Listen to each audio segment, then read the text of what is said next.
अस्सलाम वालेकुम फ्रेंड्स, क्या हाल चाल है। उम्मीद करता हूँ सब दोस्त ठीक ठाक होंगे अल्लाह ताला के फजल करम के साथ। तो आए आज की न्यू वीडियो स्टार्ट करते हैं। एक अनार 100 बीमार।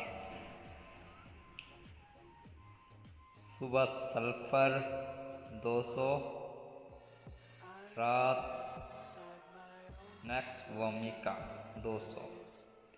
आपके पेट और बवासीर समेत बेशुमार अमराज ख़त्म हो जाएंगे। एक सल्फ़र 1000 अलामात। ये होम्योपैथिक मेडिसन है, इसके कोई साइड इफ़ेक्ट नहीं है। इंशाल्लाह आप इस्तेमाल करें, आपको बहुत ज़्यादा फ़ायदा देंगे। तो इंशाल्लाह नेक्स्ट वीडियो में आपके साथ मुलाकात होगी। हमें दें इजाज़त। अल्लाह हाफिज़।